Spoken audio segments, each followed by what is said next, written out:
I want to model for you how to go through doing a citation from one of those sources on ProQuest that I was telling you about yesterday. And ProQuest, as I told you, has many professional journals, it has newspapers, it has magazines. So I want to model for you how to go through finding the information that you need to plug into Noodle Tools. So the first thing you need to recognize is that when you do a citation, you have to tell Noodle Tools what kind of a source it is. And there are many, many different kinds of sources out there. We talked yesterday about YouTube being a source. That would be under video. We talked about Twitter. We talked about the professional journals. You need to know what kind of source you have.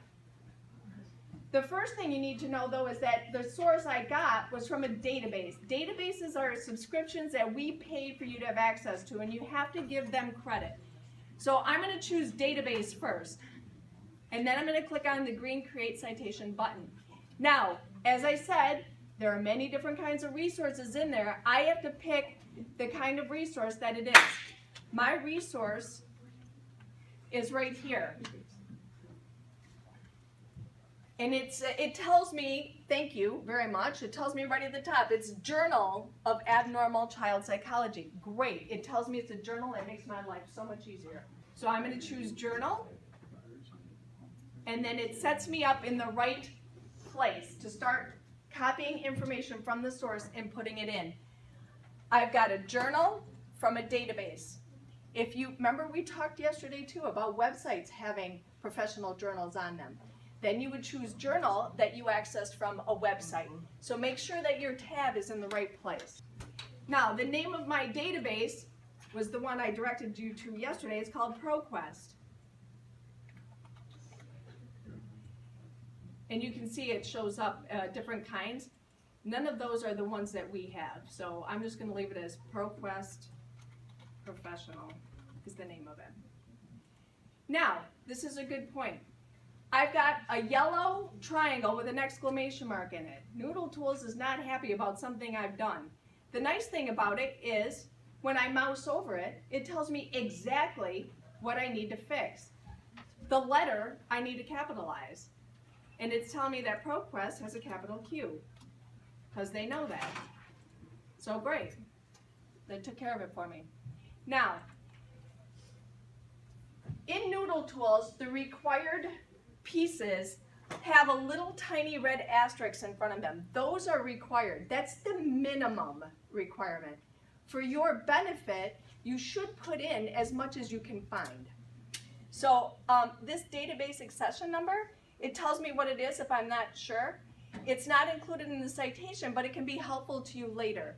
We don't need it. We know where we got the information. We downloaded it. I have access to this article very easily. I don't need that number. The next part of this is the most recent date of access. That is when I went to this source. And that is right there. It automatically fills in today's date for you.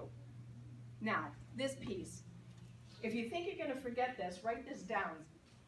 URL stands for Universal Resource Locator. It is a web address.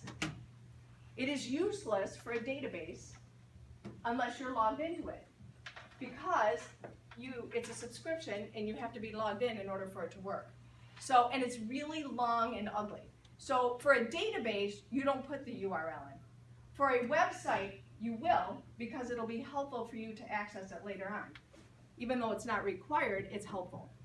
And then this other part is also a piece of information that is not required. Again, it's an access number. We don't really need that for this part.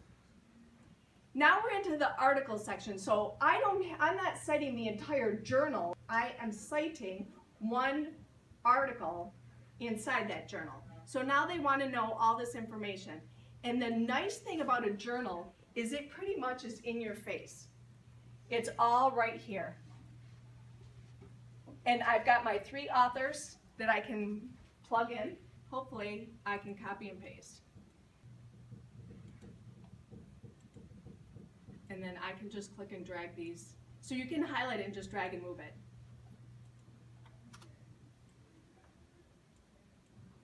And then to add another one, it's right here, add another contributor. Article title. That also is right here. Now, when you're in a PDF like this, if I tried to copy the whole thing, it wouldn't all come over. Don't ask me why, I have no idea. So I'm just gonna do one part at a time. Now it's mad. What's it mad about? If a cross is being used as a preposition, it should not be capitalized. It is being used as a preposition, so I'm going to make it lowercase. Isn't that amazing? It tells me exactly what I need to fix. English translation, no, it was written in English. Page numbers. And that will be probably right here. So I have 635 to 649.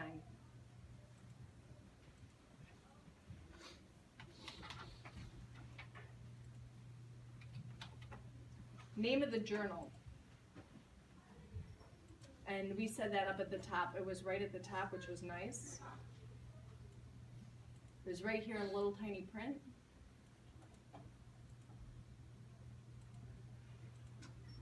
Before Noodle Tools, I had to teach all of this by hand. Now here's the tricky part. They want the volume number. And the nice thing about this is it does say VOL period 32, and the issue is number 6. So it does give you that information.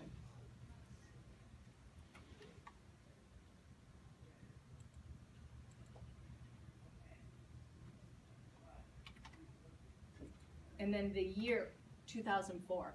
Now, on that note, that's kind of old. So I don't know if your research that you're doing has a date requirement, but you would want to make sure that you are in the correct time frame. And then it asks for a series, and there is no information about a series. I have completed all the information that I can possibly find to put in my citation. Now when I hit submit, it's got all the correct punctuation, titles are italicized, it's done all of that for me. It's all in the proper format. But this isn't MLA until you print and export to Word. Now you're not going to do that for every single citation. When you're all done with your citations, then you hit print export to Word. And when you open it, it puts it all in the right format for you, with the right spacing, even works cited, the right font, the whole 9 yards, it's all done for you. Just a note, some kids, when they start doing citations, they start today and then tomorrow they come back and they open another project. Don't do that. Open the project you started and just keep adding them in there. And then when we view this, there we go. This is literally MLA format. All you did was copy and paste stuff in and it spits it out in perfect format for you. Now, I just want to quickly show you that Noodle Tools has another nice feature. So when we go back to our bibliography, there is a note card feature. And I recommend this if you're someone that can work digitally and you want to be able to access this from home. So if you have internet access at home, you can access this anywhere. And so I might take a chunk of this and copy it in. So I have my direct quote from my journal article right here. And I'm just going to call it intro because this is going to be my, I'm writing a paper. This is going to be my first part, my introduction. My source has already been cited. I can associate it with this. This box over here is where I start putting things in my own words. When you're done and you save it, you can print them out and all of it is pretty much your paper. Now, usually when we take notes and we paraphrase and summarize over here, we do bullets. Feel free to do bullets because it's going to print and export to Word and you can just print it up on your own. Make complete sentences, make them into paragraphs. This part, as you can see, has all the features of Microsoft Word. You can highlight just like you could highlight on a paper if you printed it out. By the way, feel free to print your articles out. I'm not saying you don't have to print. I'm just saying this is a digital way to do it without carrying a bunch of papers back and forth. Oh, I forgot my folder at school. I can't work on my project. This gives you the option of being able to access it anywhere that you have internet. And like I said, you can highlight and do all kinds of things in there. And it will save it, it'll store it for you, and you should be good to go.